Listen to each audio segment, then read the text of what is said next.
The Lost Geographer Podcast, Episode 11.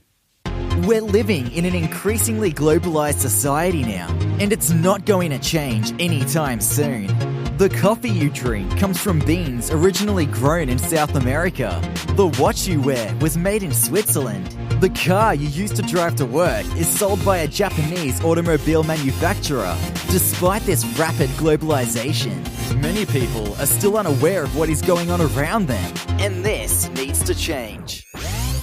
This is the Lost Geographer Podcast, where you will become geographically and culturally literate and learn the tools necessary to navigate this new global society. It's your world. Own it. Own it.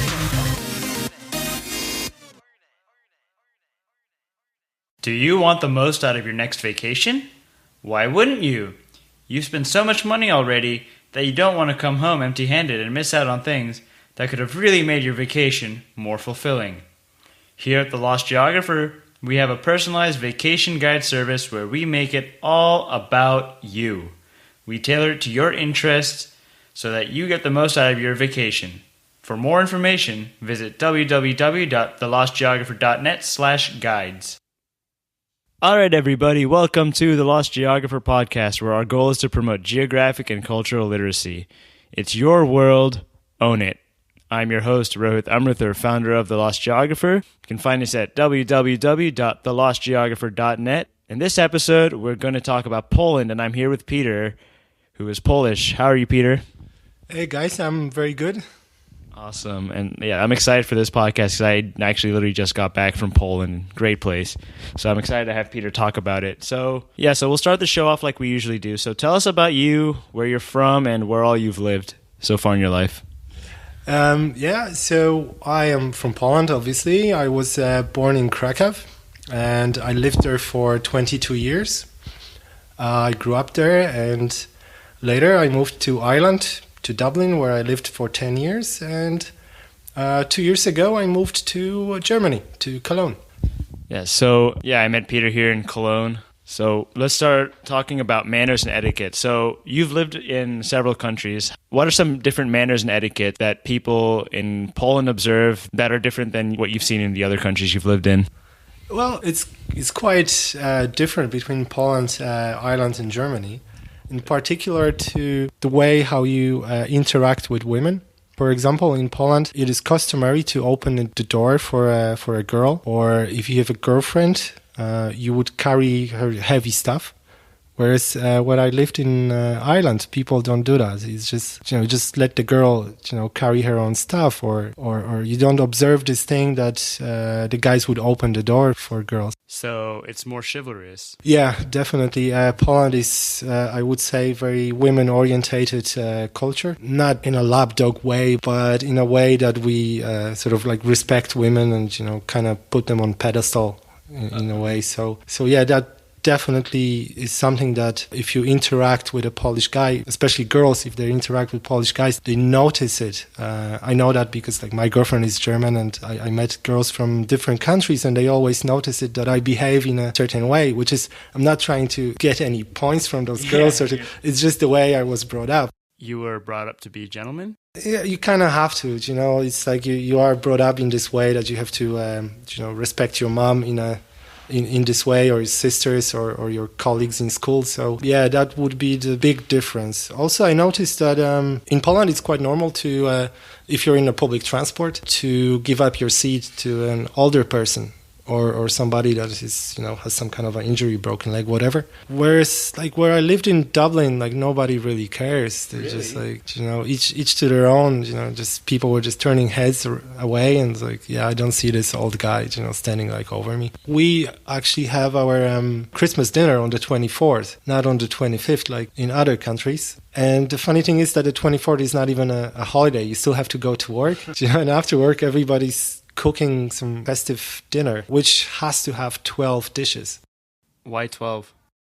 I suppose because there was 12 apostles, and this is kind of a tradition that you have to have 12, but it's not like you have 12 really big dishes. It can be that you have maybe 4 big ones, 2 or 3 soups, some dessert, but everything sort of counts as a dish. So now moving on to talking about business, what is it like doing business in Poland? More specifically, kind of what is the business climate? And let's say I were to do business with a Polish person, what would it be like? Yeah, that's actually an interesting question. Not sure if I can actually answer this one very good because I left Poland about 12 years ago. So apparently a lot has changed since I left. When I was 18, I opened my own business. I had a small clothing shop. And at the time, it was very difficult. A lot of rules you have to abide, and the competition was very stiff. At the moment, I suppose, since Poland joined the European Union 11 years ago, I suppose it's much, much easier, but I can't really answer. I know that there is a lot of international companies and corporations that do business in Poland very successfully. So, yeah, it should be quite easy, I guess, but I can't really tell you much about it. But as far as I know, the government is trying to encourage entrepreneurship, which is kind of difficult because of the 50 years of communism, which essentially kills any kind of creativity or business activity. So you have about 3 generations counting back, including mine, that did not have any kind of education or example of how to do business, you know. So I'd say since the fall of communism until around now, you know, there is this gap that nobody really knew how to do business. You know, people were trying to learn by making mistakes, doing this, doing that. You know, you fail in this, so you try something different. But it was a bit like a Wild West. You know, like people were trying to do it, but nobody really knew how to do it. So therefore, a lot of previously state-owned companies were bought by Western corporations, which was in a way good because you had influx of technology that, you know, we couldn't really develop ourselves. But at the other hand, problem was that we did not own our stuff, you know, as a nation. So I hope this will change in a little bit in the coming years. Yeah, I mean, let's say I did go to Poland and I wanted to do business there. What kind of customs would I have to observe? Is there anything special about doing business with a Polish person? Like the way I interact, or like is it very formal, informal? It would be quite formal, actually.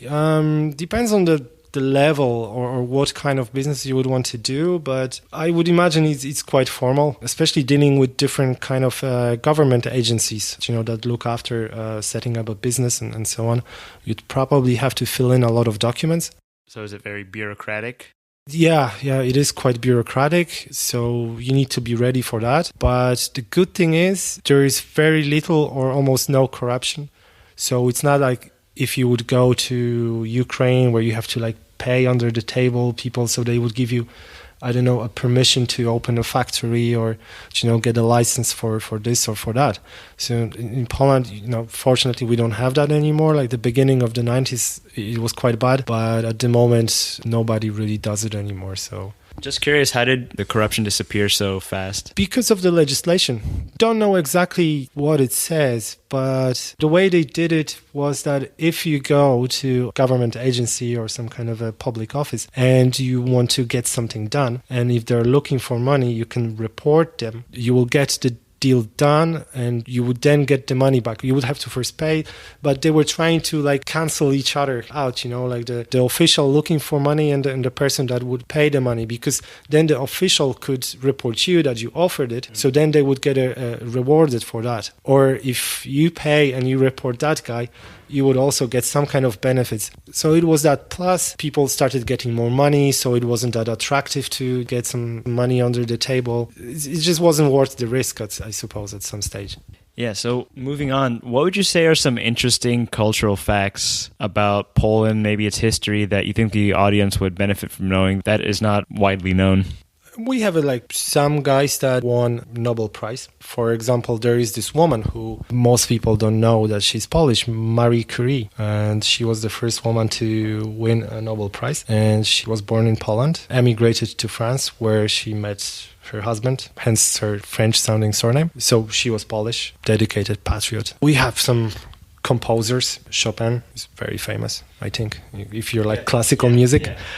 So it's a good question, actually. Are Polish people quite religious? Yeah, Polish people are religious. Poland is a Catholic country since over 1,000 years. The Catholic Church had a very important role in the Polish history. As you know, Poland was involved in like countless wars over the centuries, and in 18th century, Poland was invaded by Russia, Austria, and Prussia.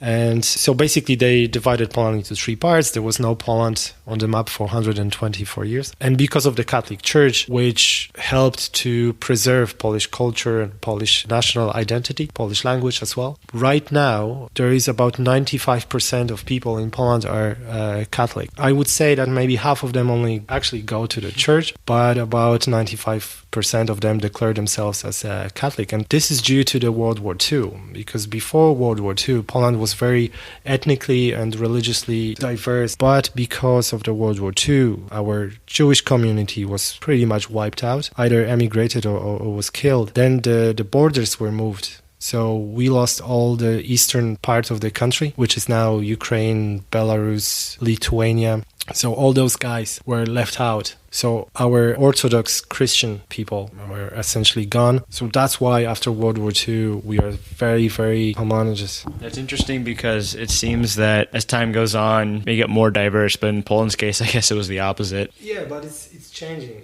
The children and the grandchildren of the Polish Jews, like they start coming back, some of them just to visit, some of them to settle in Poland. And since joining European Union, people are traveling. There is a lot of people that moved to Poland from around the world, really, to work for those corporations that, opened their Polish or European headquarters in Poland. So yeah, it's changing, which I think is really good, because as a nation, we are not really used to this homogeneous state of our society. It's something artificial, really. So yeah, I think it's changing for the better, but it will take a long time.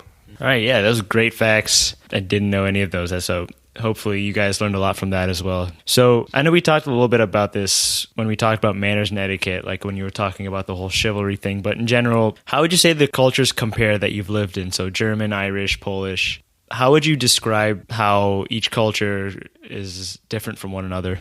Yeah, that's a good one. I think you actually can say something about this as well. Before you went to Poland, I told you that Polish people are much more open than the Germans, so it's much easier to make contact, to strike a conversation with a person in Poland. In Ireland, it is even easier because Irish people are just so talkative. You can't literally wait for the bus for 5-10 minutes without starting to talk to someone. If there is an Irish person waiting for the bus and you happen to be waiting for that bus as well, literally after 2-3 minutes, they will just start talking to you about whatever, like weather, what they did yesterday, anything. They're just so talkative. For this reason, I really like Ireland. It's very difficult to be lonely over there. All you need to do, to make your day better, just to go out, go to the pub or wherever, and you will find yourself talking to someone in about 10-15 minutes. It's just great. The other things that I noticed is that people in Germany are really angry. In certain situations, if there is traffic on the street and there are two people that maybe they got into some kind of a, not even like a collision, but like near miss, they tend to react very, very aggressive, whereas all you need to do is just take it easy. Myself as a Polish person, I was we almost got into a crash, but it was fine, So I noticed that also I bike a lot in Cologne, and people react to the bikers like that as well. If if you're cycling and then someone's crossing your path, then they would react this way, throw some word at you, which I don't really know what it means, but but not everyone is like that. But I noticed there's a lot more of this than in Ireland or Poland. I would say I've noticed that too, because if I've had my headphones in and maybe I didn't hear someone coming in the bike lane behind me, and they come around, they look at me and they start saying stuff to me. So I definitely noticed that. Yeah. I must say that a good thing about Germany in comparison to Poland is that Germans know how to party and how to have a good time, and especially in public events. If you have, some open air concerts organized by the city council, they can come together and they just work very good as a group of people almost immediately. Whereas the Polish people, when we have a city event or whatever, everybody kind of keeps to themselves and they don't interact very good. Everybody's just observing, their surroundings. And in Germany, it's much more like a family kind of feeling. You just go there, maybe you don't know anybody, but it's quite easy to make friends. And even if you go to this event by yourself, you probably will not leave it alone, So Irish people, they really like to drink. That is, I know it's a stereotype, but they really do like to drink. And you experienced that last weekend, didn't you? Yeah, I did. I was actually in Dublin last weekend, so yeah, I did experience it firsthand. But they do it socially, I suppose, because the weather is so bad over there.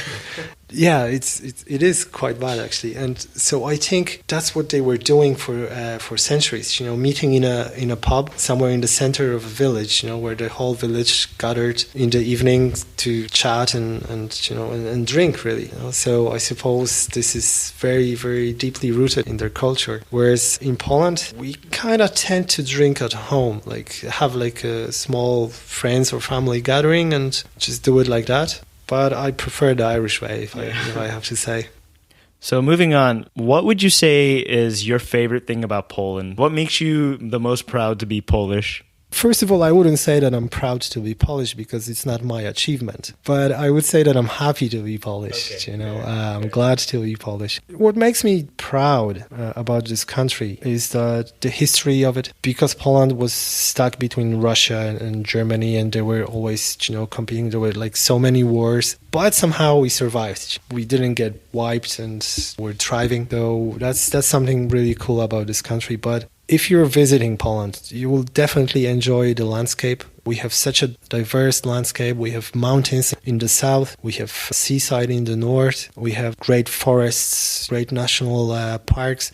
So if you go to northeast, there is a massive forest. The only one of such kind in Europe where you have European bison in the wild. Well, I didn't know European bison were a thing. Yeah, it is. It is actually, yeah. Do you know this bison grass vodka?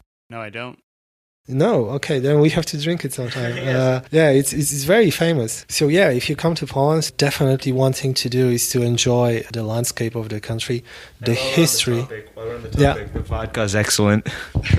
Yeah, I'm not a big fan of vodka myself. I'm a really bad Polish person, but it is a very good quality, I would say. Yeah, the other thing that is definitely cool about Poland, and I'm proud of it, is the history. The country has over 1,000 years of history, and you've got very old buildings. Rohit just came back from Krakow, which is UNESCO World Heritage Site. So yeah, there is definitely a bunch of things to be proud of. For example, the inventors as well that came from Poland, like Copernicus. Many people don't know that he was from Poland. Or the guys that invented the temperature measurement, Celsius and Fahrenheit. They were from Gdańsk. Oh, really? Yeah, from the same city. I always thought Celsius was Swedish for whatever reason. It wasn't Swedish, but at the time, the city of Gdańsk, well, it's a little bit far-fetched to say they were Polish. They were from Gdańsk. Mm-hmm. Which is it used to be very multi-cultural city because it was shared between the Poles, the Swedish, the Dutch, and the Germans, because it was a trade port, so you had a very, very big mix of nationalities, and those guys actually are from there. The guy that invented the oil industry was Polish. The refining of oil, this guy was Polish. Yeah, there's a number of people that actually invented things, but nobody knows they were from Poland. It's quite interesting. And one thing definitely to be proud of is the solidarity movement. Peaceful protest against the communism nobody liked was forcibly installed after World War II in Poland, and took us 45 years to get rid of those guys. And we did that because we stood united, and sort of like a civic disobedience. Lech Wałęsa got a Nobel Peace Prize for it. The Pope John Paul II, he helped a lot. Like his influence on people back then gave them like huge courage to stand up against the government. Wasn't easy. Many people died in a street protests. Mm-hmm. So yeah, the history of Poland is definitely something to be proud of. Yeah, I noticed that. Like I noticed that the history, it's so rich in tradition and in terms of what it's gone through, and I think that's pretty amazing. I only skimmed the surface. Yeah. Really, Yeah. Could talk for hours about those kind of things, but obviously we don't have that. Yeah, no, we don't have that time. But so moving on, what would you say? I think you touched on this a little bit already, talking about the inventors. But what would you say is the most underrated aspect about Poland? What do people not give Poland enough credit for? That we are actually quite creative. and we are nicer than everybody thinks, and our country is nicer than everybody thinks it is. I have a number of friends from around the world, from Ireland, from Germany, from different countries in Europe, and we visited Poland together a few times. I brought them to Krakow, and every single one of them was positively surprised, like how nice Poland actually was from what they thought it is, because the way I think people think of Poland is that this is kind of sad, underdeveloped country, everything is so gray and negative, but it's completely opposite of that, and people are super nice, super friendly. So I think this in general is something that is underrated. And so if you were to recommend a book to the audience, let's say they wanted to learn about Polish culture or history, can you think of a book, maybe two, that you could recommend? Yeah, it depends which part of history of Poland you would like to learn. Polish history goes quite far back. Obviously, there is a number of writers that wrote books about World War II and the Polish experience about that. I won't really recommend one. Maybe the one that I particularly enjoyed was called Conversations with an Executioner. It's a very interesting story because when the communists took power in Poland after World War II, they were trying to get rid of the Polish underground anti-Nazi resistance because they viewed them as contenders to power. So the communists, they wanted to, rule Poland after the war. They've seen those guys that were the resistance as a problem. So they basically arrested them, and a lot of those guys was later killed. But the book is about this one Polish guy that was thrown into a cell with a German general, right? And they were together in a cell for like a couple of years. So they were just chatting about different things and, how they mostly they were speaking about war, obviously, and their wartime experience. And eventually the Polish guy got released, and he wrote this book, which is basically a recording of their conversations as best as he could remember. So it's a book based on a real life. That's great. It opens your mind because you can see that nothing was really black and white during that time. The people did things because they had to, because they were forced to do some things. It's really, really good book about World War II. It will, for example, tell you how and why the Nazis got power in Germany and how they did it, and how some people didn't want to be Nazis, but they had no choice. It's fantastic book about this time. There are, of course, like other books about World War II. All you have to do is just really Google it. But the Conversations with the Executioner is really, really nice book. There are a number of books as well about earlier history of Poland, when Poland was under occupation by those three countries I mentioned before. Great author Henryk Sienkiewicz, who got a Nobel Prize for writing. He wrote like few books that were pretty good. I'm not going to recommend one of any of them, but if you Google his name, you will definitely find a lot of books by him. But that one that I mentioned, I suppose, is the nicest one that I would recommend. All right, sounds good. Yeah, I'll definitely check that one out as well. Conversation with an Executioner. So everything that he just said will be on the show notes to this podcast on the website. But I guess it's time to wrap up. Peter, thanks for talking about Poland, and it was very interesting to learn about this country, especially because I had just been there, and I'm sure the audience had learned a lot as well. Yeah, it's a pleasure. I hope I wasn't boring. No, it was so much fun. It was so interesting. But yeah, so to the audience, hope you enjoyed this podcast, and tune in again next week for another episode of the Lost Geographer Podcast. Until then, it's your world. Own it.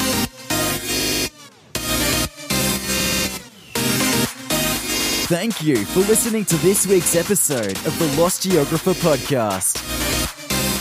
Remember to tune in next week for more awesome content.